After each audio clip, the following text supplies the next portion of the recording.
Dengan mempelajari Sirah Nabawiyah, maka makin menambah kecintaan kepadanya. Semoga yang subscribe juga dimudahkan jalannya menuju surga. Silahkan tekan tombol like supaya postingan ini semakin tersebar. Dan tulis doa serta hajat pemirsa di kolom komentar. Semoga semakin banyak yang mengaminkan, maka semakin cepat terkabul. Nabi Sulaiman alaihi salam adalah manusia terkaya sepanjang sejarah kehidupan manusia di muka bumi. Dalam beberapa kitab suci seperti Al-Quran, Alkitab, dan Injil, Nabi Sulaiman alaihi salam dijelaskan sebagai manusia terkaya yang pernah hidup di muka bumi. Tidak ada satupun manusia yang bisa mengalahkan total kekayaannya hingga hari kiamat tiba. Para arkeolog telah menemukan situs peninggalan sejarah Islam yang mengungkap total kekayaan Nabi Sulaiman alaihi salam. Ernst bin Yosef, seorang profesor dari Tel Aviv University, seorang peneliti, ia menyatakan bahwa 3000 tahun yang lalu Nabi Sulaiman alaihi salam diperkirakan memiliki kekayaan senilai 2,2 triliun US dollar. Apabila dikonversikan dengan nilai mata uang rupiah, maka nilainya setara dengan 32.891.870 triliun rupiah. Nilai itu berkali-kali lipat lebih banyak dari total kekayaan negara Indonesia yang hanya mencapai 11.454 triliun per 30 Desember 2021. Nabi Sulaiman alaihi salam memiliki beberapa mukjizat. Di antaranya adalah dapat berbicara dengan bahasa binatang. Beliau dapat memerintah mereka untuk melakukan sesuatu. Beliau juga dapat mengendalikan besar kecilnya tekanan angin dan dapat mengatur ke arah mana angin akan berhembus. Sehingga dengan itu Nabi Sulaiman dapat memanfaatkan angin sebagai kendaraannya dan juga kendaraan tentaranya. Nabi Sulaiman juga bisa melunakkan besi dan membentuknya menjadi pakaian perang yang anti tusukan senjata tajam. Nabi Sulaiman juga memimpin para jin. Mereka tunduk dan patuh pada perintah Nabi Sulaiman alaihi salam. Tidak hanya setan, iblis laknatullah yang merupakan makhluk pembangkang dapat dibuat tunduk bertekuk lutut pada perintah-perintah Nabi Sulaiman. Nabi Sulaiman bisa melakukan teleportasi, yaitu berpindah dari suatu tempat ke tempat yang lain dalam waktu singkat. Peristiwa itu dibuktikan dengan pemindahan singgasana Ratu Balqis atas perintah Nabi Sulaiman. Nabi Sulaiman dikenal sebagai raja yang adil dan bijaksana. Nabi Sulaiman diberkahi kecerdasan yang luar biasa untuk menyatupadukan segenap kekuatan yang Allah berikan kepadanya. Ia mengelola dan membawa kerajaannya menjadi kekuatan raksasa yang tak terkalahkan di masanya dengan segenap kemampuan yang dimilikinya. Tentara Nabi Sulaiman adalah tentara terkuat di bumi tanpa ada yang menandingi. Pertanyaan mendasar yang muncul kali ini adalah dari mana sumber kekayaan dan kekuatan Nabi Sulaiman alaihi salam? Untuk mendapat jawaban dari pertanyaan itu, simak video ini sampai akhir. Sebelum itu, mari bantu channel ini terus berkembang dengan cara subscribe dan nyalakan tanda loncengnya. Berikan komentar yang positif dan berikan like serta share video ini. Bismillahirrahmanirrahim. Sungguh kami benar-benar telah menganugerahkan ilmu kepada Daud dan Sulaiman. Keduanya berkata, segala puji bagi Allah yang melebihkan kami dari kebanyakan hamba-hambanya yang mukmin. Sulaiman telah mewarisi Daud dan dia berkata, wahai manusia, kami telah diajari untuk memahami bahasa burung dan kami dianugerahi segala sesuatu. Sesungguhnya, semua ini benar-benar karunia yang nyata. Quran Surat An-Naml ayat 15-16. Saudara-saudaraku yang dirahmati Allah, pada ayat di atas disebutkan bahwa Sulaiman telah mewarisi Daud. Nabi Sulaiman mewarisi Nabi Daud dalam sisi kenabian dan kekuasaan, bukan mewarisi harta, karena para nabi tidak mewariskan harta. Sebab sepeninggalan mereka, harta para nabi menjadi sedekah bagi orang-orang yang ada di sekitarnya, yaitu orang-orang fakir dan orang-orang yang membutuhkan. Dan harta para nabi tidak dikhususkan bagi kalangan keluarganya. Rasulullah Shallallahu Alaihi Wasallam bersabda, "Kami para nabi tidak mewariskan." Nabi Sulaiman mewarisi kenabian dari Nabi Daud. Ini adalah hal yang jelas. Allah telah memilihnya sebagai nabi dari Bani Israel. Begitu juga Allah telah memberinya kekuasaan kerajaan sehingga ia menjadi pemimpin Bani Israel. Barangkali sesuatu yang paling penting yang diwarisi oleh Nabi Sulaiman dari Nabi Daud adalah tradisi militer. Kemajuan militer yang dahsyat telah berpindah kepada Nabi Sulaiman. Nabi Daud sebenarnya adalah seorang pengembala kambing yang sangat miskin, tetapi seiring dengan perjalanan waktu, ia menjadi komandan pasukan tiada tanding. Nabi Daud alaihi salam mengetahui bahwa kekuatan hakiki yang mengatur alam semesta adalah kekuatan Allah. Ketika Nabi Daud mengelurkan tangannya dan memegang potongan batu, lalu beliau melemparkannya dengan ketepel ke arah Jalut, kepala Jalut retak dan ambruk menghantam tanah. Ini sebagai bentuk demonstrasi kekuatan darinya. Kehadiran Nabi Daud mengubah pasukan Bani Israel, di mana mereka sebelumnya lari jika berhadapan dengan musuh.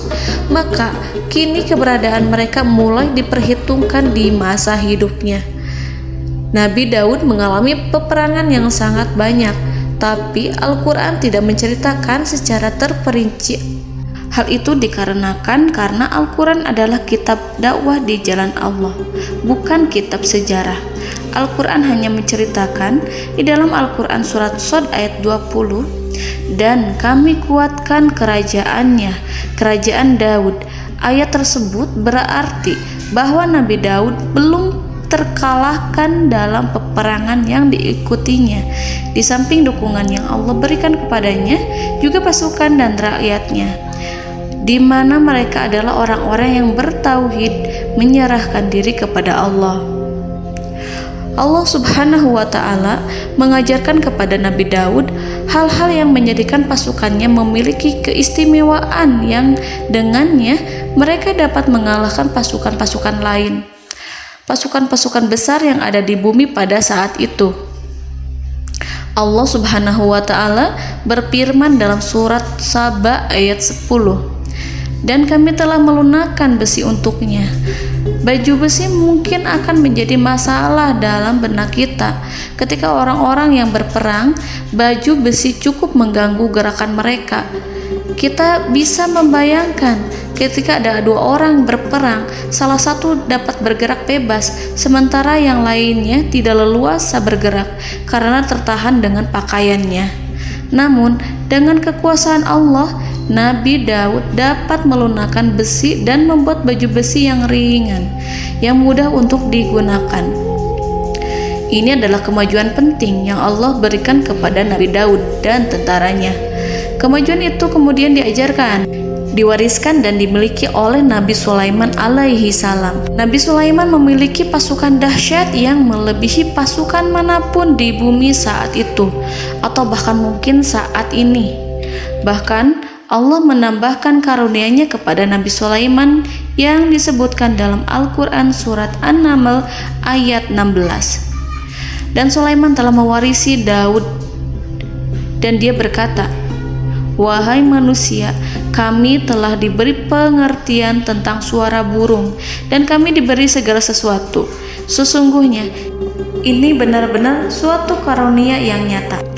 Saudara-saudaraku yang dirahmati Allah, pada suatu hari Nabi Sulaiman alaihi salam menengadahkan tangannya dan berdoa kepada Allah Subhanahu wa Ta'ala.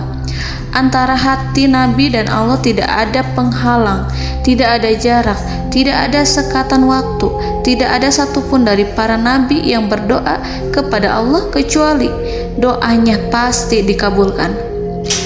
Doa Nabi Sulaiman alaihi salam direkam dalam Al-Quran surat Shad ayat 35. Nabi Sulaiman berkata, "Ya Tuhanku, ampunilah aku, anugerahkanlah kepadaku kerajaan yang tidak dimiliki oleh seorang pun sesudahku." Nabi Sulaiman menginginkan dari Allah sesuatu kerajaan yang belum pernah diperoleh oleh siapapun setelahnya. Allah Subhanahu wa Ta'ala mengabulkan doa Nabi Sulaiman dan memberinya kerajaan tersebut. Nabi Sulaiman mewarisi kekuasaan, kenabian, hikmah ilmu dari Nabi Daud alaihi salam. Orang-orang menyebut Nabi Sulaiman Al-Hakim, Sulaiman yang bijaksana. Kebijaksanaannya tidak terbatas pada keadilan di tengah-tengah manusia dan juga kasih sayangnya kepada mereka. Namun, kebijaksanaan Nabi Sulaiman juga berlaku di kalangan burung dan binatang lainnya. Nabi Daud juga mengenal bahasa burung, tetapi Nabi Sulaiman dapat berbicara dengan bahasa burung.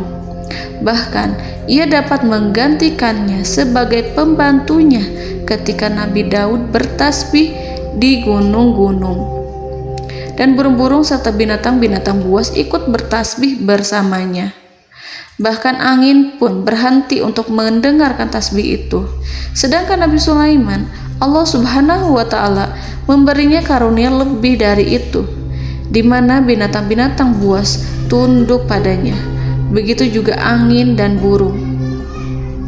Saudara-saudaraku yang dirahmati Allah, Nabi Sulaiman alaihi salam mampu mendengarkan bisikan semut yang berbicara kepada sesama mereka. Bahkan, ia mampu memerintahkan semut tersebut sehingga semut itu menjadi taat pada perintahnya. Pasukan Nabi Sulaiman memiliki kekuatan yang sangat dahsyat. Belum pernah ada di dunia ini satu pasukan pun yang memiliki kekuatan seperti itu. Kekuatan Nabi Sulaiman berasal dari beberapa kombinasi yang sangat mengagumkan, sehingga karenanya ia tidak dapat tertandingi. Kekuatan itu terdiri dari manusia, binatang-binatang, jin, dan lain sebagainya. Kita mengetahui bahwa jin adalah makhluk Allah dan manusia tidak mampu melihatnya atau menghadirkannya atau meminta pertolongan kepadanya. Sedangkan Nabi Sulaiman telah diberi Allah suatu kemampuan untuk menundukkan jin, mempekerjakan mereka sebagai tentara di tengah-tengah peperangan. Bahkan ia mampu menjadikan mereka sebagai pekerja-pekerja kasar di kerajaannya saat tidak ada peperangan. Oleh sebab itu, ketika ada pasukan lain yang mencoba melawan pasukan Nabi Sulaiman, mustahil mereka akan mendapatkan kemenangan. Bahkan pasukan Nabi Sulaiman diperkuat oleh pasukan burung. Burung di pasukan Nabi Sulaiman memerankan tugas penting, yaitu menjadi agen intelijen. Kita mengetahui bahwa peranan informasi saat peperangan adalah hal yang penting. Dari informasi tersebut, pasukan dapat mengetahui keadaan lawannya. Demikianlah peranan burung pada pasukan Sulaiman. Ia terbang di tengah-tengah musuh. Kemudian, ia kembali kepada Nabi Sulaiman untuk menyampaikan berita tentang keadaan lawannya. Di samping jin dan burung, Allah juga menundukkan angin untuk Nabi Sulaiman. Nabi Sulaiman dapat memerintahkan angin dan ia mampu untuk menaiki angin tersebut.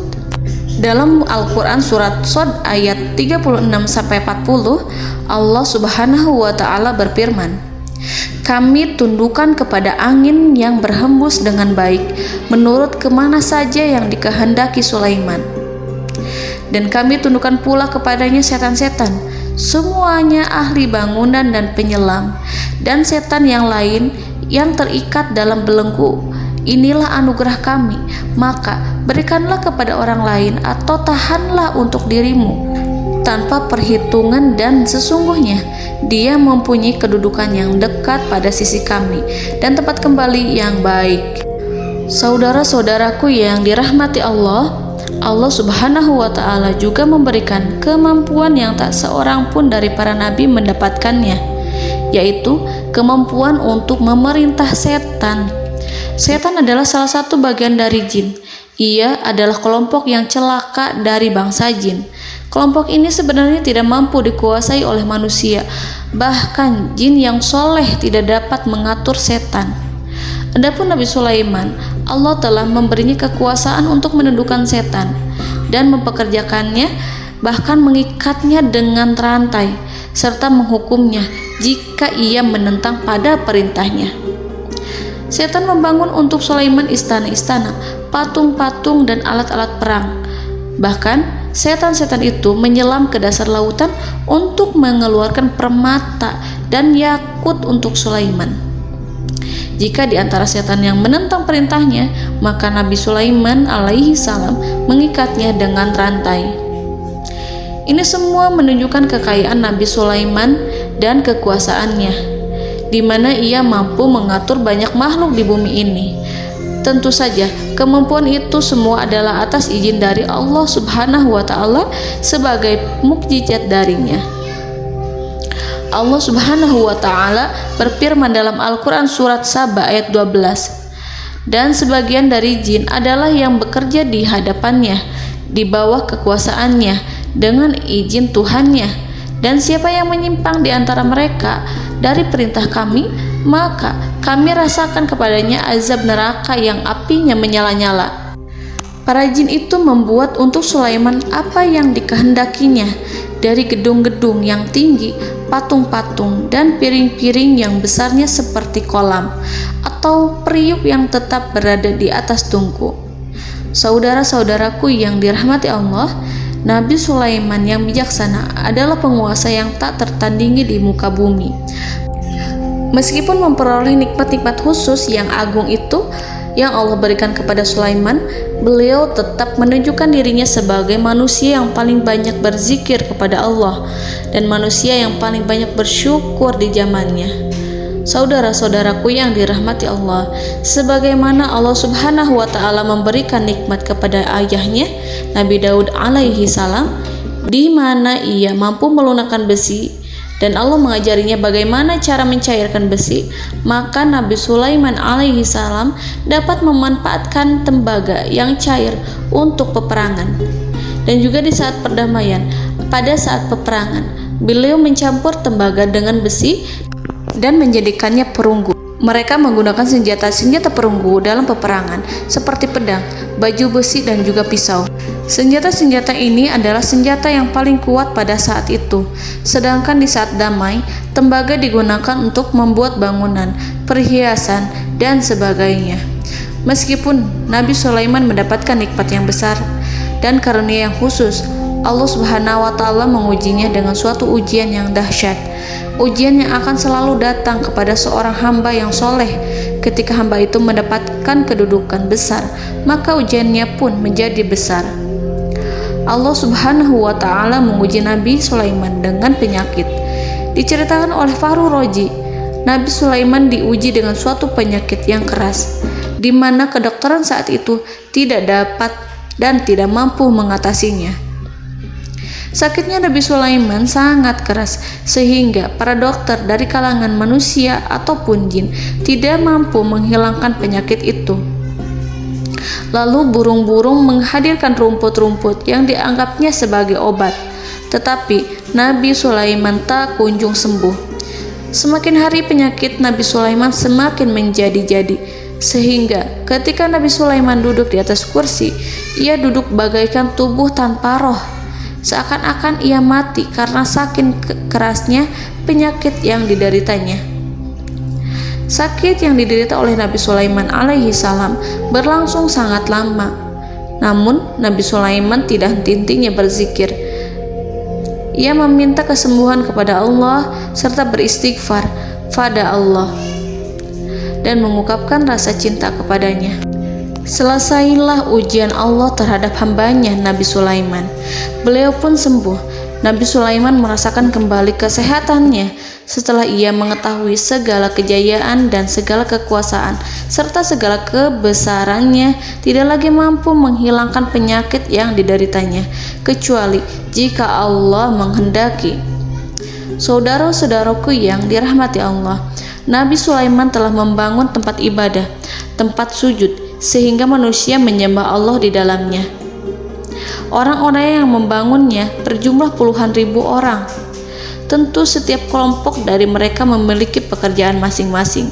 Di antara mereka ada yang mencairkan tembaga, di antara mereka ada yang tukang pahat, ada yang tukang ukir, ada yang membelah batu, ada yang memotong kayu, ada yang mendatangkan rumput-rumput dari Libanon, ada yang mendatangkan emas dan menjadikannya lempengan-lempengan yang mengkilat untuk menutupi kayu, serta untuk melapisi dinding-dinding.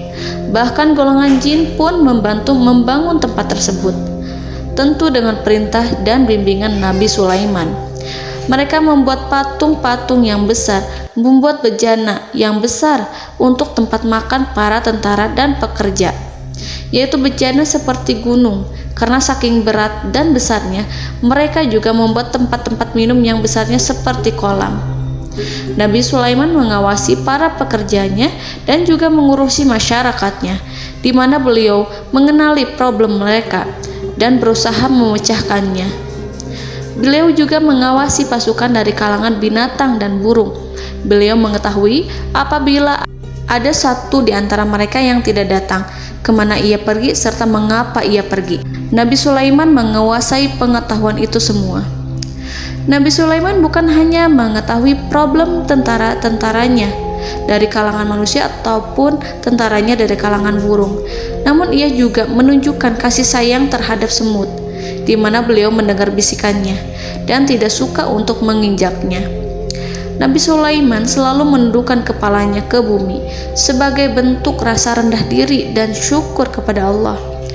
Pada suatu hari, Nabi Sulaiman alaihi salam berjalan di depan tentaranya, dan tiba-tiba ia mendengar suara semut yang berkata kepada temannya dari kalangan semut. Hal itu terekam dalam Al-Quran surat An-Nahl ayat 18-19.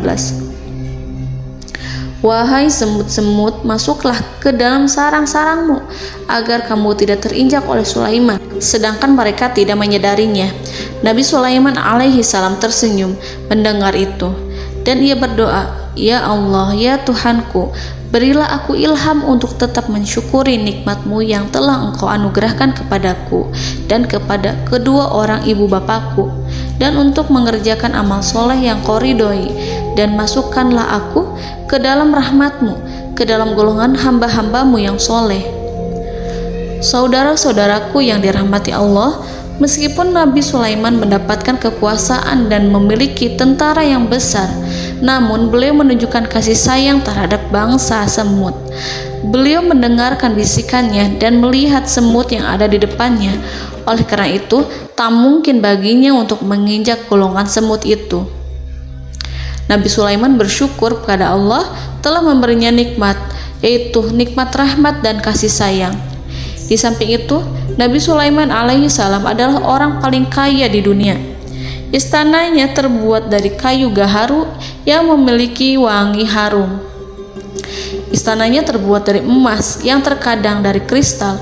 Beliau juga memiliki kursi besar yang terbuat dari emas dan permata. Istana Nabi Sulaiman merupakan istana yang paling besar di dunia. Nabi Sulaiman menggunakan pakaian dari emas dan permata. Meskipun demikian, Nabi Sulaiman tetap menunjukkan sebagai hamba yang berserah diri dan rendah diri di hadapan Allah Subhanahu wa Ta'ala, dan sederhana di depan manusia. Nabi Sulaiman yang merendahkan diri di hadapan Allah, ia selalu sujud kepada Allah sebagaimana ayahnya yang selalu bertasbih pada Allah. Nabi Sulaiman selalu melantunkan lagu-lagu cinta ilahi dan hanya memuji Allah Subhanahu wa Ta'ala. Pada suatu hari, Nabi Sulaiman alaihi salam mengeluarkan perintah kepada pasukannya untuk bersiap-siap. Kemudian Nabi Sulaiman keluar dan memeriksa pasukannya satu demi satu. Kelompok yang pertama adalah kelompok manusia. Nabi Sulaiman memperhatikan kesiapan mereka. Lalu Nabi Sulaiman mengeluarkan perintah-perintah kepada mereka. Kemudian Nabi Sulaiman memeriksa kelompok jin dan menyampaikan perintahnya kepada mereka. Beliau memenjarakan jin yang tampak bermalas-malasan saat bekerja. Lalu beliau memeriksa binatang dan berkata kepada mereka, apakah mereka sudah makan dengan baik? Apakah mereka tidur dengan nyenyak?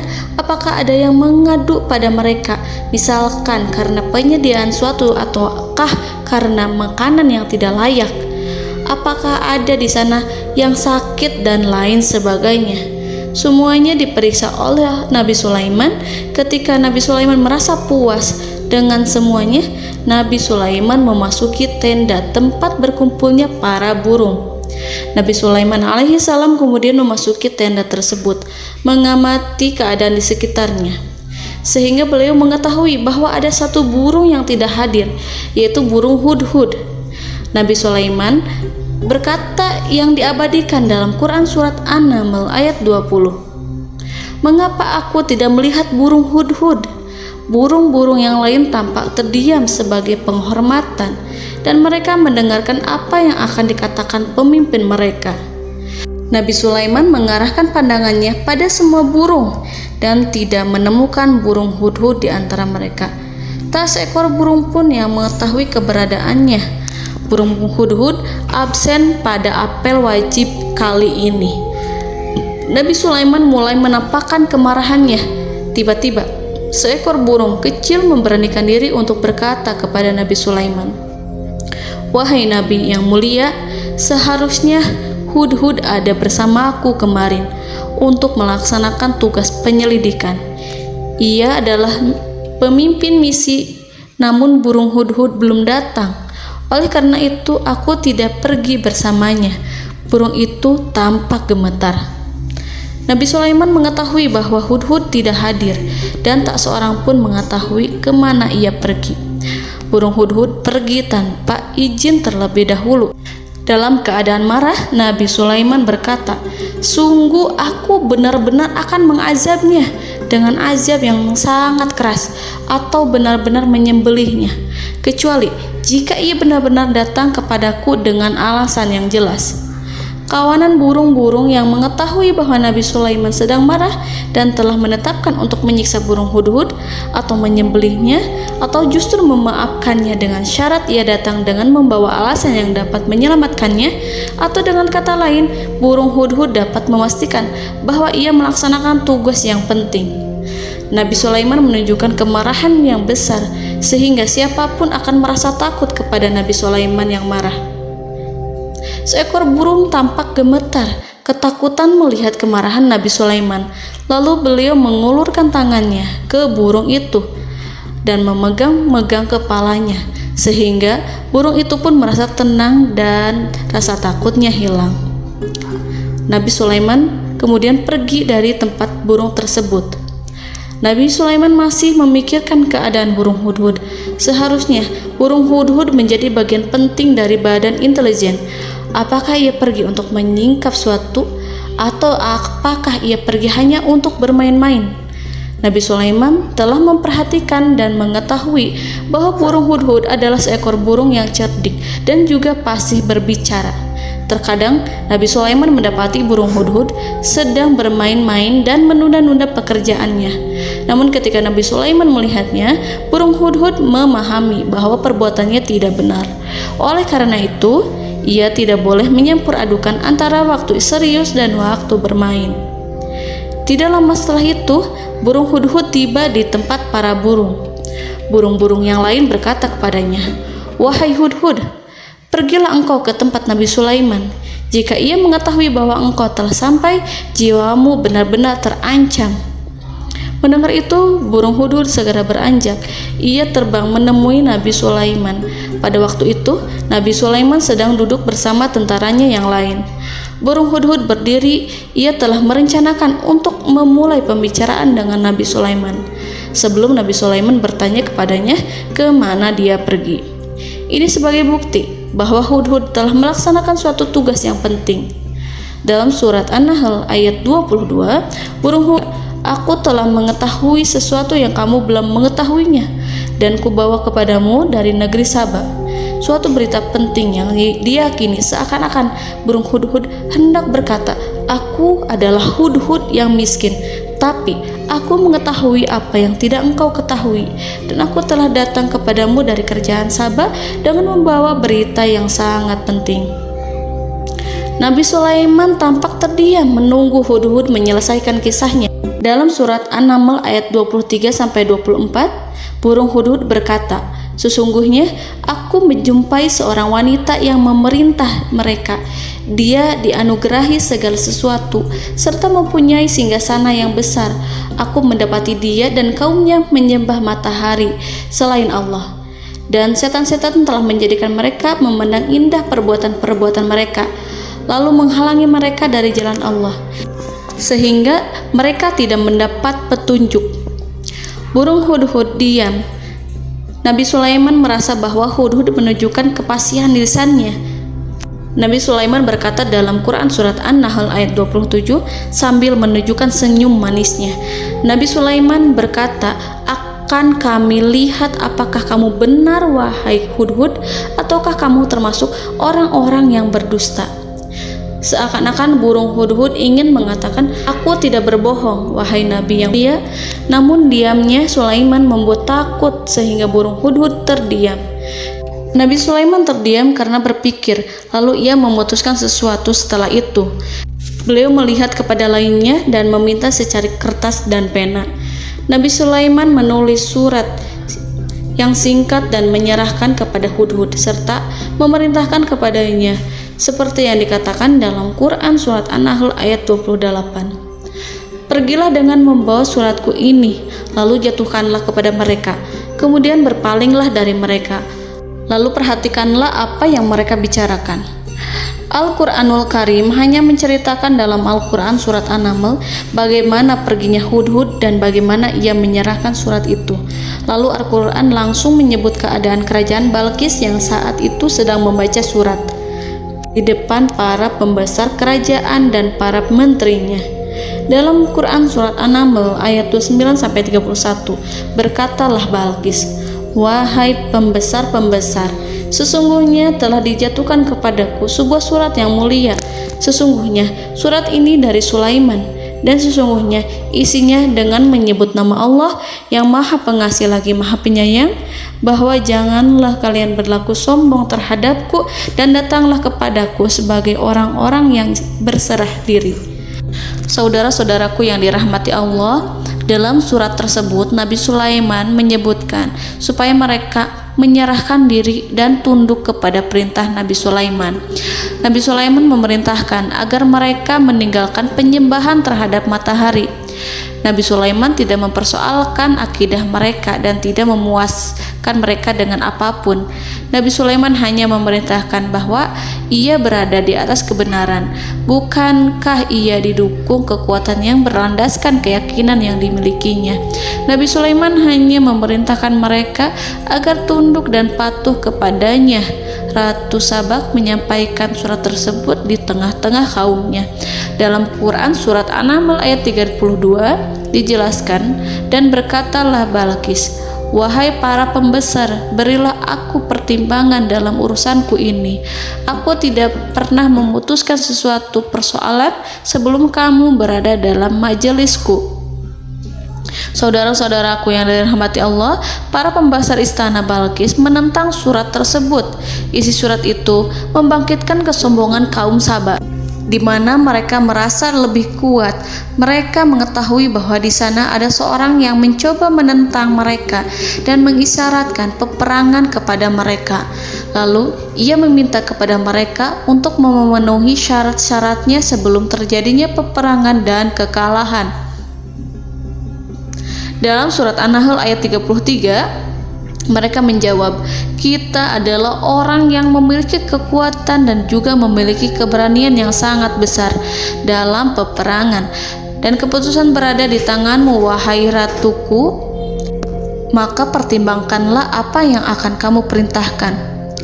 Saudara-saudaraku yang dirahmati Allah, para pembesar kaum Saba seakan ingin berkata, "Kita siap untuk melaksanakan perang." Tampaknya ratu itu memiliki kebijakan yang lebih baik dari pembesar kaumnya. Surat Sulaiman itu membuatnya berpikir lebih jernih dan lebih berhati-hati. Ia berusaha sebisa mungkin menghindari peperangan. ratu itu berpikir dalam tempo yang lama. Nama Sulaiman tidak diketahuinya dan ia pun belum pernah mendengarnya. Oleh karena itu, Ratu kaum Saba tidak mampu mengetahui dan mendeteksi seberapa besar kekuatan Nabi Sulaiman. Boleh jadi Nabi Sulaiman memiliki kekuatan yang dahsyat, sehingga ia mampu memerangi kekuasaannya dan mengalahkannya. Kemudian Ratu memperhatikan apa yang ada di sekelilingnya. Ia melihat kemajuan masyarakatnya dan juga kekayaannya. Barangkali ia mengira bahwa Nabi Sulaiman iri terhadap kemajuan dan kekayaannya itu, sehingga Nabi Sulaiman ingin menyerangnya. Setelah mempertimbangkan isi surat Nabi Sulaiman dengan cermat, Ratu Saba memilih untuk tidak bersikap ceroboh dan bodoh. Ratu lebih suka untuk menggunakan bahasa kelembutan. Ia mengirim kepada Nabi Sulaiman suatu hadiah yang besar. Ratu mengira bahwa Nabi Sulaiman seorang yang ambisius, yang boleh jadi ia telah mendengar tentang kekayaan kerajaan Saba. Para utusan pergi dengan membawa hadiah dari Ratu Saba. Ratu berharap agar mereka dapat memasuki kerajaan Nabi Sulaiman dan akan mengetahui kondisi kerajaannya. Saat mereka pulang, Ratu ingin mendengar secara langsung dari mereka tentang bagaimana keadaan kaum Nabi Sulaiman dan pasukannya. Setelah mendapatkan informasi yang cukup, maka Ratu Balqis dapat membuat sesuatu keputusan yang tepat. Ratu menyembunyikan apa yang terlintas dalam pikirannya, lalu ia berbicara kepada pembesar istananya bahwa ia dapat menyingkap niat jahat Raja Sulaiman melalui cara mengirimkan hadiah kepadanya. Ratu lebih memilih cara tersebut dan menunggu reaksi dari Nabi Sulaiman.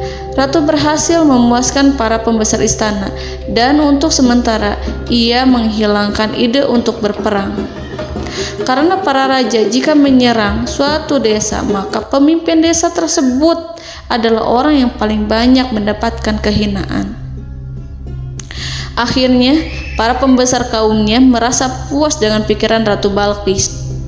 Saudara-saudaraku yang dirahmati Allah, dalam surat An-Naml ayat 34-35 dijelaskan, Ratu Balqis berkata, "Sesungguhnya raja-raja apabila memasuki suatu negeri, niscaya mereka akan membinasakannya dan menjadikan penduduknya yang mulia menjadi hina. Dan demikian pula lah yang akan mereka perbuat. Dan sesungguhnya aku akan mengirim utusan kepada mereka dengan membawa hadiah, dan aku akan menunggu apa yang akan dibawa kembali oleh utusan itu." Kemudian sampailah hadiah dari Ratu Balqis kepada Nabi Sulaiman. Para intelijen Nabi Sulaiman memberitahunya bahwa utusan Balqis datang dengan membawa hadiah.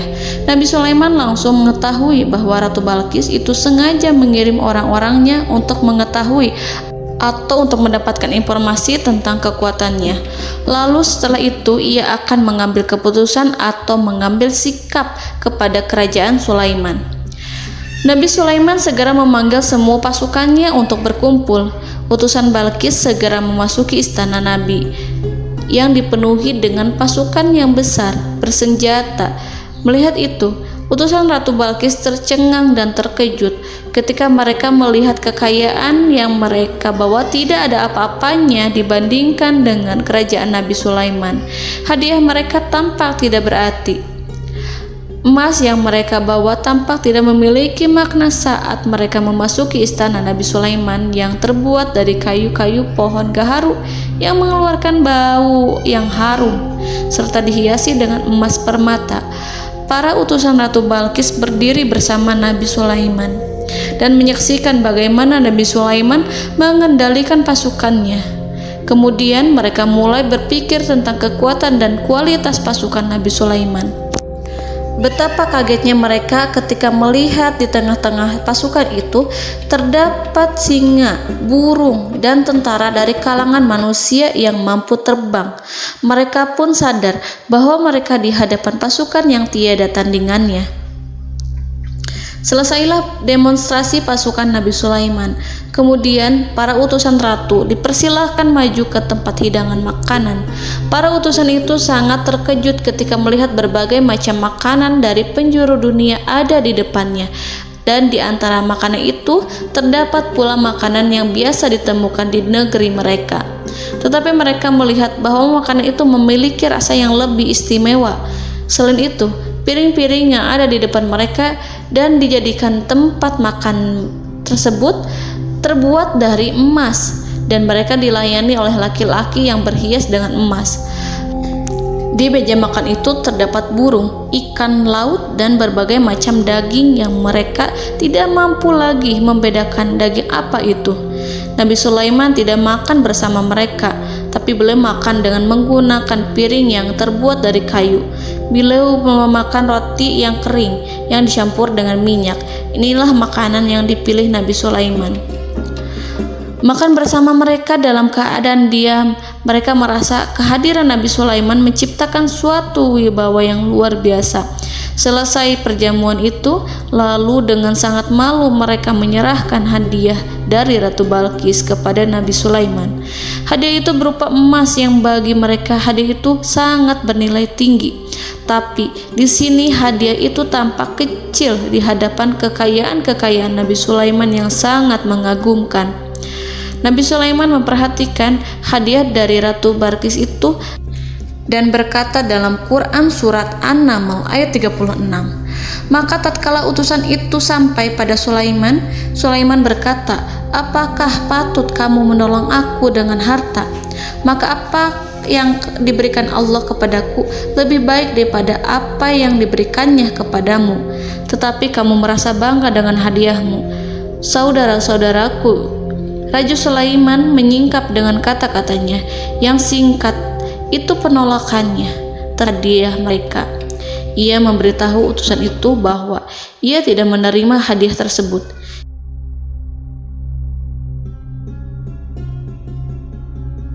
"Janganlah kalian berlaku sombong terhadapku dan datanglah kepadaku sebagai orang-orang yang berserah diri."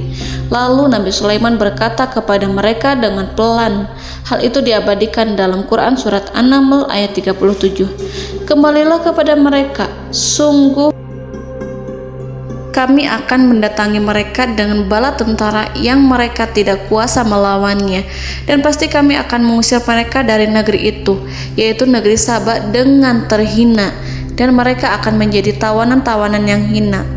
Saudara-saudaraku yang dirahmati Allah, Nabi Sulaiman kemudian meninggalkan para utusan ratu setelah terlebih dahulu mengancam mereka.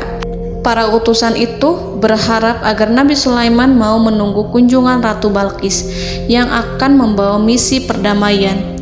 Akhirnya sampailah para utusan Ratu Balqis ke negeri Saba. Mereka segera menuju istana sang ratu. Mereka memberitahu bahwa negeri mereka sedang ada di ujung tanduk. Mereka menceritakan kepada ratu tentang kekuatan Nabi Sulaiman dan tidak mungkin bagi mereka mampu melawannya. Mereka meyakinkan Ratu Balqis bahwa ia harus mengunjunginya dan melihat sendiri bagaimana kebesaran kerajaan Nabi Sulaiman. Kemudian ratu menyiapkan dirinya untuk pergi menuju kerajaan Nabi Sulaiman. Nabi Sulaiman duduk di kursi kerajaan di tengah-tengah para pembesarnya dan para menterinya serta para komandan pasukannya. Beliau berpikir tentang sosok Ratu Balqis. Nabi Sulaiman mengetahui bahwa Ratu Balqis menuju tempatnya. Balqis dikelilingi rasa takut. Nabi Sulaiman berpikir sejenak tentang bagaimana matahari disembah. Ia memikirkan bagaimana informasi yang diterima oleh intelijennya tentang kemajuan kerajaan Balqis dalam bidang kesenian dan ilmu pengetahuan. Nabi Sulaiman bertanya kepada dirinya sendiri, apakah kemajuan menjadi penghalang untuk mengetahui kebenaran? Apakah ratu itu senang dengan kekuatan yang dicapainya? Dan ia membayangkan bahwa kekuatannya adalah segalanya. Dengan kemajuan yang dimilikinya, Nabi Sulaiman ingin membuat kejutan agar ratu mengetahui bahwa Islam yang diyakini oleh Nabi Sulaiman adalah satu-satunya yang mampu mendatangkan kemajuan dan kekuatan yang hakiki, sehingga ia dapat membandingkan antara keyakinannya dalam menyembah matahari beserta kemajuan yang dicapainya dengan keyakinan Nabi Sulaiman beserta kemajuan yang diraihnya. Saudara-saudaraku yang dirahmati Allah, para mata-mata Nabi Sulaiman telah memberitahunya bahwa hal yang sangat disegani dan dikagumi oleh kaum Balkis adalah kerajaan Saba, yaitu singgasana Ratu Balkis. Singgasana itu terbuat dari emas dan batu delima. Singgasana tersebut dijaga oleh penjaga yang sangat disiplin, di mana mereka tidak pernah lalai sedikit pun. Oleh karena itu, sangat tepat apabila Nabi Sulaiman menghadirkan singgasananya di sini, di kerajaannya, sehingga ketika ratu tiba, maka ia dapat duduk di atasnya. Nabi Sulaiman ingin membuat kejutan kepadanya dan menunjukkan bahwa kemampuannya tersebut yang berlandaskan pada keislaman. Nabi Sulaiman melakukan yang demikian itu dengan harapan agar si ratu tunduk kepadanya. Ide itu terlintas dalam diri Nabi Sulaiman. Lalu ia mengangkat kepalanya dan menoleh kepada anak buahnya. Hal itu diabadikan dalam Quran Surat An-Naml ayat 38. Wahai para pembesar, siapakah di antara kamu sekalian yang sanggup membawa singgasananya kepadaku sebelum mereka datang kepadaku sebagai orang-orang yang berserah diri? Saudara-saudaraku, perhatikanlah ungkapan pikiran Nabi Sulaiman tersebut. Semua pemikirannya berkisar tentang keislaman para penyembah matahari, tentang bagaimana beliau dapat memberikan petunjuk kepada mereka di jalan Allah. Yang pertama menjawab pertanyaan Nabi Sulaiman adalah jin Ifrit. Dalam Quran Surat An-Naml ayat 39, berkatalah Ifrit yang cerdik dari golongan jin, aku akan datang kepadamu dengan membawa singgasana itu sebelum kamu berdiri dari tempat dudukmu. Sesungguhnya aku benar-benar kuat untuk membawanya, lagi dapat dipercaya. Nabi Sulaiman berdiri dari tempat duduknya setelah 1 atau 2 jam. Jin itu berjanji kepadanya untuk menghadirkan singgasana Balkis sebelum itu. Istana Nabi Sulaiman di Palestina, sedangkan istana Balkis terletak di Yaman. Antara singgasana tersebut dengan singgasana Nabi Sulaiman berjarak lebih dari ribuan mil. Barangkali pesawat yang cepat sekalipun yang kita kenal hari ini tidak akan mampu membawa dan mendatangkan istana itu dalam waktu 1 jam. Tetapi masalahnya di sini berhubung dengan kekuatan jin yang serba misterius, Nabi Sulaiman tidak mengomentari sedikit pun terhadap apa yang dikatakan oleh Ifrit. Nabi Sulaiman tapak menunggu tanggapan dari yang lain yang mampu menghadirkan singgasana Balkis yang lebih cepat dari jin Ifrit. Nabi Sulaiman menoleh kepada seorang di sana yang duduk di atas naungan. Hal itu diceritakan dalam Quran Surat An-Naml ayat 40. Berkatalah seorang yang mempunyai ilmu dari Alkitab, aku akan membawa singgasana itu kepadamu sebelum matamu berkedip. Maka tatkala Sulaiman melihat singgasana itu terletak di hadapannya, ia pun berkata, ini termasuk karunia Tuhanku untuk memuji aku. Apakah aku akan bersyukur atau mengingkari nikmatnya? Dan barang siapa yang bersyukur, maka sesungguhnya dia bersyukur untuk kebaikan dirinya sendiri. Dan barang siapa yang ingkar, maka sesungguhnya Tuhanku maha kaya lagi maha mulia. Saudara-saudaraku, belum lama seorang yang mempunyai ilmu dari Alkitab menyatakan kalimatnya, sehingga singgasana itu tiba-tiba ada di depan Nabi Sulaiman yang mampu menghadirkan singgasana itu lebih cepat dari kedipan mata. Al-Quranul Karim tidak menyingkap kepribadian seorang yang menghadirkan singgasana itu. Al-Quran hanya menggarisi bahwa orang itu mempunyai ilmu dari Alkitab. Al-Quran tidak menjelaskan kepada kita apakah ia seorang malaikat ataukah manusia ataukah jin. Al-Quran sengaja tidak menyingkap informasi tersebut.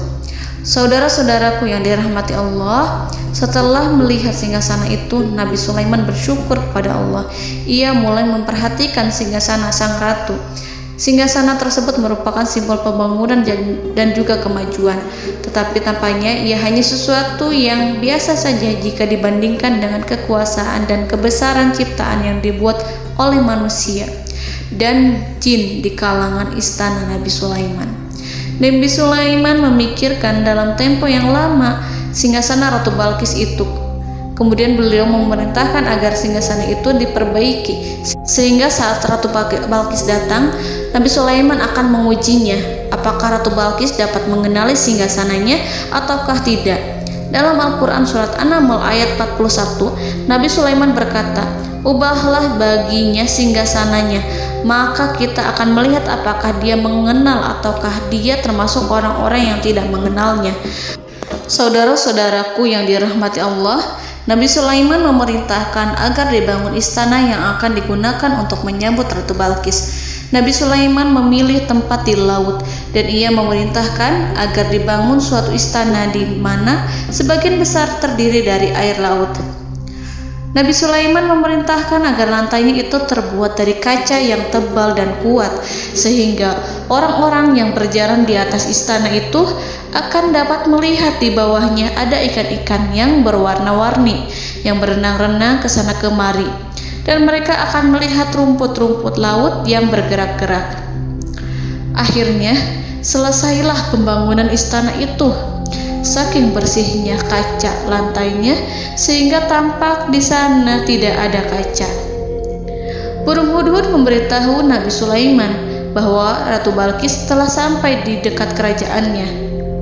Kemudian Ratu Balqis datang. Al-Quran tidak menyebutkan keadaan Nabi Sulaiman saat menyambut Balqis, namun Al-Quran menunjukkan dua sikap Ratu Balqis ketika pertama kali datang. Yang pertama, bagaimana sikap Ratu Balqis ketika pertama kali melihat singgasananya yang datang mendahuluinya, padahal ia telah meninggalkan pengawalnya untuk setia menjaga singgasana itu. Keadaan kedua adalah keadaan ketika di depan istana yang dibangun untuk menyambut Ratu Balqis. Istana itu penuh dengan permata dan banyak ikan berenang di bawahnya. Dalam Quran surat An-Naml ayat 42 dijelaskan, dan ketika Balqis datang, ditanyakanlah kepadanya, "Serupa inikah singgasanamu?" Balqis menjawab, "Seakan-akan singgasana ini adalah singgasanaku. Kami telah diberi pengetahuan sebelumnya dan kami adalah orang-orang yang berserah diri." Saudara-saudaraku, pada dialek di atas, Balqis melihat singgasananya dan ia tercengang saat mengetahui bahwa itu adalah singgasana miliknya. Namun kemudian ia mulai ragu karena melihat tidak sepenuhnya itu singgasana miliknya. Jika itu benar-benar miliknya, lalu bagaimana ia datang mendahuluinya? Dan bila bukan singgasananya, maka bagaimana Sulaiman dapat meniru sepersis dan seteliti itu? Padahal Sulaiman tidak pernah sekalipun ke kerajaannya. Nabi Sulaiman berkata saat melihat Balqis mengamati singgasananya, "Apakah ini singgasanamu?" Balqis terlihat sangat kebingungan, namun setelah itu ia menjawab, "Sepertinya benar." Nabi Sulaiman berkata, "Kami telah diberi ilmu sebelumnya dan kami sebagai orang-orang muslim." Saudaraku yang dirahmati Allah, melalui pertanyaan Nabi Sulaiman ingin mengisyaratkan kepada Balqis agar ia membandingkan antara keyakinannya beserta ilmu yang dicapainya dengan keyakinan Nabi Sulaiman yang muslim beserta pengetahuan yang telah diraihnya. Penyembahan terhadap matahari dan pencapaian ilmu yang dicapai oleh Ratu Balqis tanpa tidak ada apa-apanya dibandingkan dengan ilmu Nabi Sulaiman dan keislamannya. Nabi Sulaiman telah mendahuluinya dalam bidang ilmu karena keislamannya. Karena itu, sangat mudah baginya untuk mengungguli Balqis dalam ilmu-ilmu yang lainnya. Demikianlah yang disyaratkan dalam pertanyaan Nabi Sulaiman kepada Ratu Balqis. Ratu Saba itu mengetahui bahwa ini adalah singgasananya, di mana singgasana itu datang lebih dahulu daripada dirinya. Beberapa bagian darinya telah diubah saat Balqis masih di perjalanan menuju ke tempat Nabi Sulaiman. Ia berpikir kemampuan apa yang dimiliki Nabi Sulaiman. Ratu Balqis tercengang melihat apa yang disaksikannya, yang berupa buah dari keimanan Nabi Sulaiman dan hubungannya dengan Allah Subhanahu wa Ta'ala. Sebagaimana Balqis juga tercengang ketika melihat kemajuan di bidang ilmu pembangunan, seni, dan ilmu-ilmu yang lainnya. Maka ia tidak lebih kagum lagi saat melihat hubungan yang kuat antara keislaman Nabi Sulaiman dengan ilmunya serta kemajuan yang diraihnya. Dalam Al-Quran surat An-Naml ayat 43 dijelaskan, "Dan apa yang disembahnya selama ini selain Allah mencegahnya untuk melahirkan keislamannya, karena sesungguhnya ia terdahulu termasuk orang-orang yang kafir." Saudara-saudaraku yang dirahmati Allah, berguncanglah dalam benak Balqis ribuan hal ketika melihat keyakinan kaumnya runtuh di hadapan Nabi Sulaiman. Ia menyadari matahari yang disembahnya hanya merupakan ciptaan Allah, dan Allah lah yang menggerakkannya untuk hamba-hambanya. Lalu terbitlah matahari kebenaran dalam dirinya. Hatinya diterangi oleh cahaya baru yang tidak akan tenggelam seperti tenggelamnya matahari. Masa keislamannya hanya menunggu waktu. Ratu Balqis memilih waktu yang tepat untuk mengumumkan keislamannya. Allah Subhanahu wa Ta'ala berfirman dalam Quran Surat An-Naml ayat 44. Dikatakan kepadanya, masuklah ke dalam istana. Maka tatkala ia melihat lantai istana itu, dikiranya kolam air yang besar dan disingkapnya dua betisnya. Berkatalah Sulaiman, sesungguhnya ia adalah istana licin yang terbuat dari kaca. Berkatalah Balqis, wahai Tuhanku, sesungguhnya aku telah berbuat zalim terhadap diriku, dan aku berserah diri bersama Sulaiman kepada Allah Tuhan semesta alam. Saudara-saudaraku yang dirahmati Allah, dikatakan kepada Balqis, masuklah ke dalam istana. Ketika ia masuk, maka ia tidak menyaksikan adanya kaca, tetapi ia melihat air, sehingga ia mengira akan bersinggungan dengan air. Lalu ia menyingkapkan sedikit bajunya agar bajunya itu tidak basah. Nabi Sulaiman mengingatkannya tanpa melihatnya agar ia tidak khawatir terhadap pakaiannya, karena pakaiannya tidak akan basah sebab di sana tidak ada air. Itu sekedar kaca yang halus, yang saking halusnya sehingga ia tidak tampak. Pada kesempatan itulah Balqis mengumumkan keislamannya yang mengakui kelalimannya, dan ia menyatakan menyerahkan diri kepada Nabi Sulaiman dan kepada Allah Tuhan semesta alam. Lalu kaumnya pun mengikutinya dan mereka memeluk Islam. Balqis menyadari ia berhadapan dengan penguasa yang terbesar di bumi dan Nabi Allah yang mulia. Untuk pertama kalinya, wajah Sulaiman tampak dihiasi dengan senyuman yang menunjukkan kepuasannya sejak Balqis mengunjunginya. Demikianlah Nabi Sulaiman mewujudkan kejayaannya yang hakiki dan menyebarkan cahaya Islam di muka bumi. Saudara-saudaraku, Al-Quran tidak menyebutkan kisah Balqis setelah keislamannya. Para ahli tafsir mengatakan bahwa ia menikah dengan Nabi Sulaiman. Selain itu, ada yang mengatakan bahwa ia menikah dengan salah satu orang dekat Nabi Sulaiman. Ada juga yang mengatakan bahwa sebagian Raja Habasyah adalah keturunan dari buah perkawinan ini. Wallahu a'lam bishawab. Saudara-saudaraku yang dirahmati Allah, Nabi Sulaiman hidup di tengah-tengah kejayaan dan kemuliaan di bumi.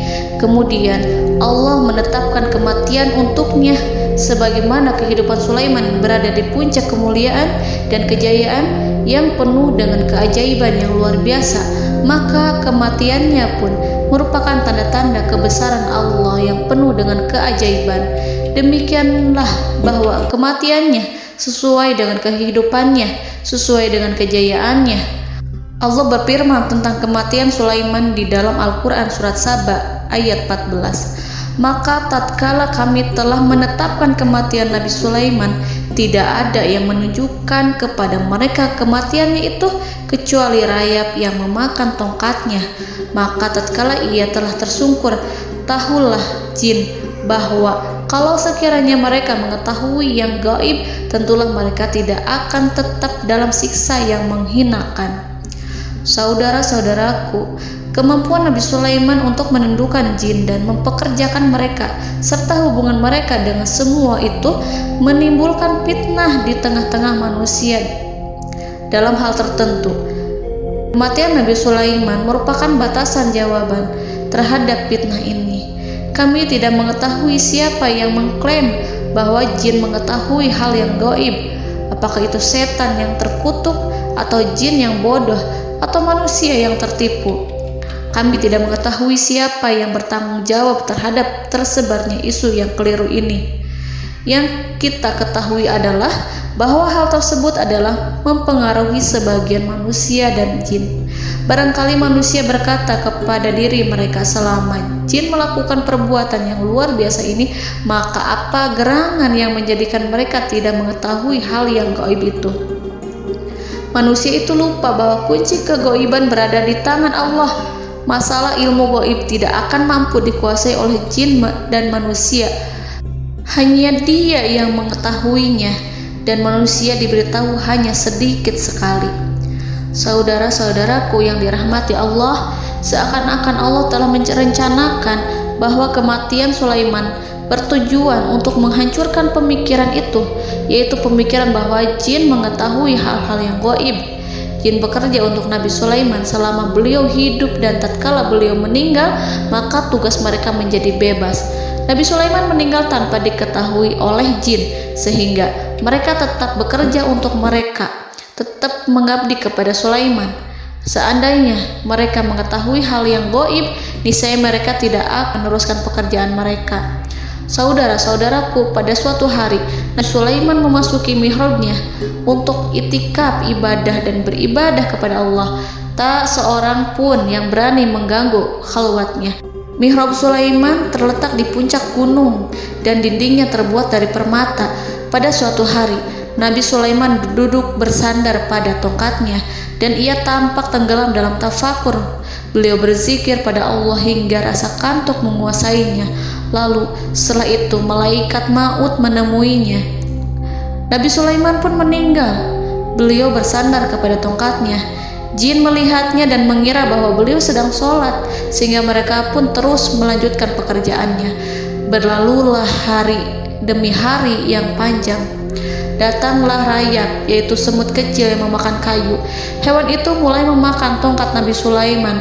Rayap itu tampak lapar. Sebagian dari tongkat Nabi Sulaiman dimakan beberapa hari oleh rayap itu. Ketika yang dimakannya semakin bertambah, maka tongkat itu pun menjadi rusak dan kemudian jatuh dari tangan Nabi Sulaiman alaihi salam. Tubuh mulia itu kehilangan keseimbangan dan kemudian jatuh terhempas di bumi. Tatkala tubuh suci itu tersungkur, maka manusia segera menuju ke arahnya. Mereka menyadari dan mengetahui bahwa Nabi Sulaiman telah meninggal dalam waktu yang lama. Jin menyadari bahwa mereka tidak mengetahui hal yang gaib, dan manusia pun mengetahui hakikat ini. Seandainya jin mengetahui hal yang gaib, niscaya ia tidak akan meneruskan siksa yang hina. Mereka tidak akan bekerja kepada Sulaiman. Demikianlah Nabi Sulaiman alaihi salam meninggal dalam keadaan duduk dan sholat di mihrabnya. Lalu berita itu tersebar bagaikan api di bumi. Manusia, burung, dan binatang buas mengantarkan jenazah Nabi Sulaiman. Sekawanan burung tampak sedih dan menangis. Semua makhluk bersedih. Akhirnya tak seorang pun mengetahui bahasa burung di bumi. Meninggallah seorang yang memahami pembicaraan burung, binatang-binatang, jin, dan lain sebagainya. Burung-burung itu berkata, betapa beratnya kehidupan di tengah orang-orang yang tidak mengetahui pembicaraan kita. Allahu a'lam.